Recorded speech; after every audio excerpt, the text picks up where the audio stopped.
안녕하세요. 소설 방출골 김백심의 회상 이어서 읽어드리겠습니다. 김백심은 교우들이 나가고 자신도 일어나 자신의 집으로 들어가 아들들과 손자 손녀들을 마주한다. 김아무개 양반의 이야기를 상기시키며 아들들과 손주들에게 말을 한다. 그 양반의 이야기를 들으면서 나는 적지 않게 감동을 받았구나. 아마도 조선 땅 곳곳에 그런 신앙 깊은 사람들이 많이 있을 것이요.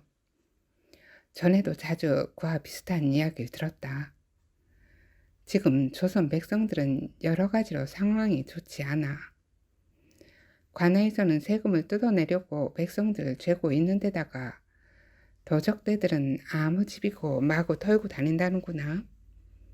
그러다 보니 민심마저 사나워지고 양식들을 숨기느라 정신이 없다는데 이런 때에 그런 결정을 하였다는 것은 보통 양반은 아닌 것 같다. 큰아들 바오로가 맞장구를 치듯 말을 받는다. 아버님, 가난한 이웃들한테 자신의 양식을 다 내주고 신앙을 찾아서 떠난 그 사람은 천주님을 만나지 않고서는 그런 행동을 하지는 못했을 거예요. 이런 판국의 천주님을 만나지 않고서야 어떻게 그런 결정을 하겠어요? 막내 아들인 요한도 맞장구를 친다. 맞아요. 더구나 양반이 그런 결정을 하였다니 더욱 놀라워요. 김백심은 아들들의 말에 이어 말을 한다. 이 외에도 암암리에 주님을 만나 진리를 깨닫고 신앙의 길을 가기 위해 세례를 원하는 이들이 많다는구나. 그런데 목자가 없어서 목만 빼고 기다리는 실정이니 참으로 안타까운 일이 아닐 수 없다. 둘째 파비아노가 이어서 말한다. 우리 동리에도 세례를 받아야 할 어른이 여럿이어요. 아이들은 말할 것도 없고요. 바오로도 이어서 말한다. 맞아요. 세례 성사가 많이 시급해요. 김백심은 큰아들 성혜와 둘째 아들 성서 그리고 막내 요한을 바라보며 말한다. 어서 빨리 조선인 목자가 많이 나왔으면 좋겠구나. 우리 천주님께서 어서 빨리 드러내놓고 믿는 시대를 열어주셨으면 좋겠구나. 작은 아들이 대답한다. 막 자라나고 있는 이 어린 것들을 박해 없이 마음 놓고 천주님을 믿을 수 있었으면 좋겠어요.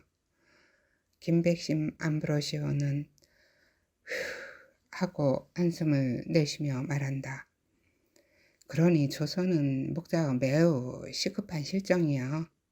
다블리 신부님께서는 조선 양들이 말씀에 목마르고 성사에 굶주리고 있다는 것을 한탄하시며 두 해 전에 베티에 조선 신학교를 설립하시기는 하셨다만 어느 세월에 목자가 나올런지 애가 타는구나. 천주님을 믿고자 하는 이들도 많고 유아 세례를 받아야 하는 아이들도 많은데 이들이 모두 세례를 받지 못하여 양우리에 들지 못하고 있으니 참으로 안타까운 실정이구나.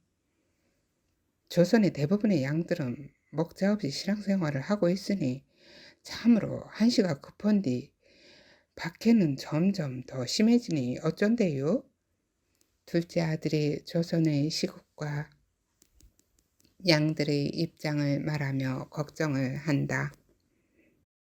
지도 빨리 조선 목자들이 많이 나왔으면 좋겠어요. 서양 목자들은 다가가기가 무서워요. 그리고 박해 때문에 서양 나라 목자들은 움직이는 것도 어렵고 말을 하려면 소통이 안 돼서 모든 게 어렵잖아요. 막내도 한마디 거둔다. 그래서 다블리 신부님도 어서 빨리 조선인 목자를 세워야 한다며 신학생을 뽑아 공부를 가르치기로 한 것이 아니겠느냐. 그러다 보면 시간이 금방 가서 조선인 목자가 금방 많아지지 않을까요? 조만간 최양업 신부님께서 오시기는 하겠지만 최양업 토마스 목자만으로는 조선의 교우들을 돌보는데 턱도 없는 일이다. 서양 목자들은 외모가 너무 다른데다가 언어가 달라서 어려움이 많은 형편이니 조선인 목자가 많이 나기를 바라지 않을 수가 없구나. 김백심은 아들들과 손자들을 번갈아 바라보며 말한다. 조선인 목자가 우리 집안에서도 나왔으면 좋겠다. 그렇게만 된다면 우리 집안에 그보다 큰 영광은 없을 거다. 천주님이 우리 집안에 복을 내리어 후대에라도 목자가 나오는 영광을 누리었으면 좋겠다. 큰아들이 대답한다. 참말로 우리 집안에서 목자가 나오면 좋겠네요. 김백심은 다시 휴 하고 한숨을 쉰다. 어서 빨리 드러내놓고 믿는 시대가 왔으면 좋겠다. 그리하여 너희들은 마음 놓고 믿음살이를 하면은 참 좋겠다. 요즘은 조정의 감시가 하도 심해서 얼음판이어요. 큰아들 성의 바오로도 답답한 마음에 아버지의 말을 거들어 말한다. 언제나 맘 놓고 천주님을 믿는 시대가 올까요? 어서 빨리 그런 시대가 왔으면 좋겠어요. 둘째 아들 파비아노도 말을 한다. 맘 놓고 믿을 수 있는 서양 나라 사람들은 얼마나 좋을까요?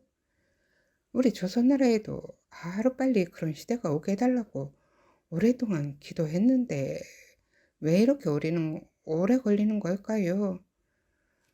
그러게 말이다.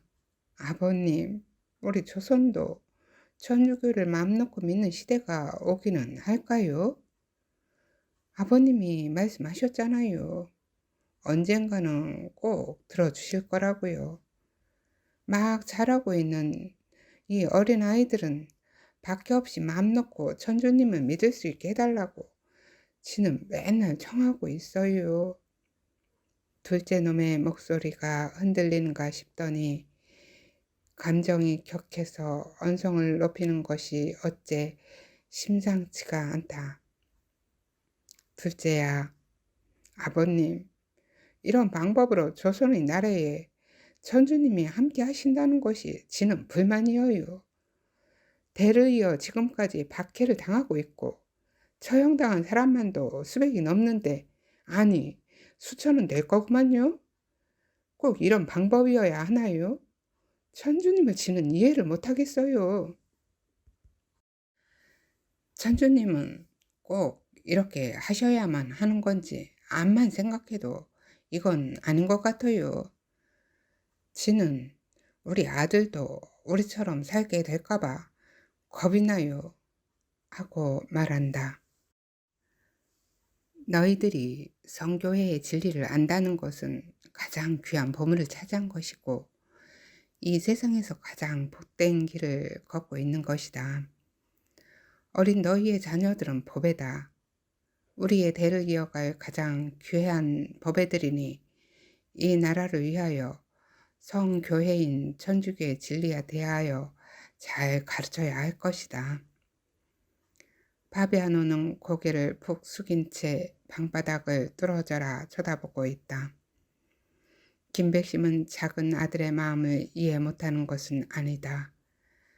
그러나 단호하게 하지 않으면 아이들은 흔들릴 것이다. 자신도 젊은 시절에 그런 과정이 있었기에 너무나 충분히 이해가 된다. 그러나 이 아이들은 이것을 이겨나가야만 한다. 김백심은 어린 시절부터 신앙으로 인한 숱한 고통들을 겪어왔다. 부친에게서 물려받은 이 고난과 핍박을 다시 자식들에게 물려줘야 하는 이 심정을 모르는 바 아니다. 그래서 너무나 아프다. 괴롭다. 그래, 이 아이들이 보배들이다. 지금까지 목숨을 바쳐 피와 땀으로 지켜온 가장 소중한 유산인 신앙을 이 아이들이 지켜나가야 하는 것이다. 이 아이들이 신앙의 유산이고 이 아이들이 교회다. 이 소중한 유산을 바르게 이어가도록 우리는 모범이 되어 살아가려고 이를 악물고 노력하며 최선을 다하여 가르쳐야 한다. 우리 집안의 신앙은 모진 고난의 삶이었다. 이러한 삶에 이 아이들은 몸서리가 났을 것이다. 그러다 보니 아이들에게는 박해와 순교의 삶보다는 자유로운 신앙을 물려주고 싶은 것은 당연한 것이다. 둘째 아들 파비아노가 고개를 들며 말한다. 아버님, 맨날 숨어서 죄인처럼 하루도 맘 놓고 편히 살아본 적이 없어요. 지가 장가들기 전에는 몰랐는데 이제는 어머님, 아버님 붙잡혀 가는 것보담도 저놈의 자식들이 더 걱정이 되어서 편치가 않아요. 언제 들어닥칠지 모르는 포졸들이 겁이 나서 잠도 안 와요. 성서야, 그게 무슨 말이냐? 너 아버님 앞에서 무슨 막말을 그리 하는 게냐? 어찌 너희 입에서 부려막심한 말을 하는 게야? 하며 큰아들 성의 바오르가 말을 막으며 말한다. 너도 자식을 둬서 부모 마음을 알면서 아버님 마음은 오죽하겠느냐? 아버님 앞에서 그런 말을 하면 못 쓴다. 그러니 아버님 마음 더 아프게 하지 말고 그만하거라. 이때 김백심이 손을 흔들며 말 중간에 끼어든다. 성서야, 내가 네 마음을 안다.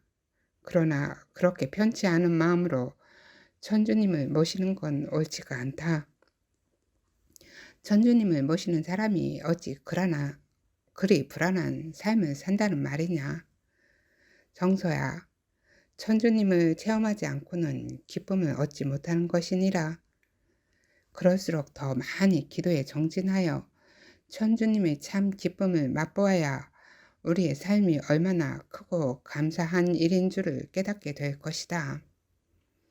천주님을 모신 자들이 이 모진 세상을 기쁘게 살아가는 데에는 그만큼 믿음이 크기 때문이라고 생각이 든다. 둘째 아들 성서는 여전히 퉁명스러운 말투로 대꾸한다. 우리가 아버님 사시는 걸 다 봐왔는디 왜 모르겠어요. 지는 모든 게 너무 힘들어요.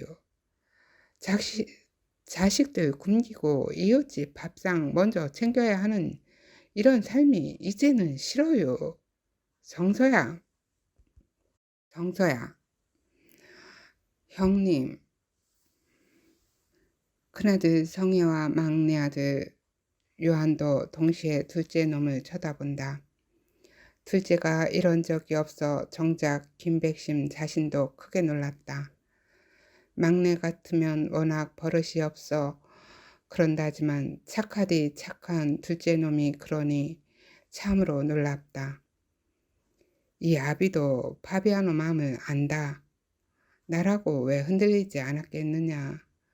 성서야, 남의 자식이 굶고 있는데 자기 자식만 귀하게 여긴다면 그건 참된 천주님이 자녀가 아니다. 우리 가족 중에 굶어서 죽은 사람이 있더냐? 요즘처럼 배고픈 사람이 많은 때에 배 좀 고프다 하여 투정하는 것은 옳지가 않구나. 누구나 한 번씩은 고비를 넘기는 법이다. 이 아비도 마음속으로 수없이 넘어졌으나 기도와 계명만은 놓치지 않으려고 노력하였다. 그리고 너의 조부께서 하신 말씀을 늘 마음속에 품고서 살았다. 너희 조부께서 붙잡혀 가시던 날 문간에 서 있는 어린 내 손을 잡고는 백심아, 두려워하지 마라. 전주님은 전능하신 분이시다. 하고 위로를 하시더니 아무리 흔들리더라도 가던 길을 돌아서지는 마라. 천주님을 향한 기도와 선행은 우리 삶의 길이다 라고 하시고는 포졸들에게 끌려가셨다. 그 말씀을 어기지 않으려고 늘 노력하며 살았다. 그래서 어기지 않고 제 시간에 기도하였고 너희들이 배고파 울어도 이웃을 먼저 챙겨 주었다. 내가 죽더라도 너희도 너희의 조부께서 하신 말씀을 잘 기억하여 행하기를 당부한다. 성서의 마음이 조금은 풀리듯 가라앉은 목소리로 말한다. 이국 나라들처럼 이 나라도 자유로운 나라였으면 좋겠어요. 마음 놓고 천주님 믿고 마음 놓고 편히 살 수 있었으면 좋겠어요. 성서야, 이 세상에 아버지의 것이 아닌 것은 없다. 그러니 하늘 아래 모여 사는 우리는 어차피 모두 한 형제 자매인 것이다. 너무 따지지 말고 이웃을 친형제 마냥 여기고 살아라. 야, 하고 자식놈들이 대답을 하는데 기운이 없어 보인다. 아이들이 땅 따먹기 놀이를 하다가 해가 지면 모두 버리고 각자 집으로 돌아가듯이 우리의 삶도 거기까지인 것이다. 아이들이 조금이라도 더 넓은 땅을 차지하기 위해 쌈박질까지 해가며 놀이를 하지만 어디까지나 놀이일 뿐이듯이 이 세상도 죽으면 끝인 것이다. 그러니 지금이라도 사랑 실천에 힘을 써서 신앙인다운 삶을 살도록 하여라. 이 애비는 그것이 지혜의 삶이라 생각하고 살았다. 김백심은 아들들과 손자들을 바라보며 늘 천주님께 감사하다. 이 어려운 상황에서도 어느새 아들들은 장성하였고 손자들까지 커서 함께 모여 있는 것이 흐뭇하면서도 늘 언제 어떻게 될지 모르는 상황이라 긴장 속에서 하루하루를 보내며 살고 있는 것이다. 다짐을 하듯이 한 번 더 말씀을 하신다. 가던 길을 돌아서서는 안 된다. 아무리 흔들리더라도 가던 길을 돌아서지는 마라. 천주님을 향한 기도와 선행을 우리 삶의 방법으로 여기고 살아야 하느니라. 그것이 길이니라. 김백심은 마음속으로 간절히 기도하였다. 천주님께서 주신 선물이며 천주님의 자녀인 이 아이들이 어떤 고난이 오더라도 주님이 주신 길 끝까지 달리게 해 주십사고. 여기까지입니다. 감사합니다. 사랑합니다. 축복합니다.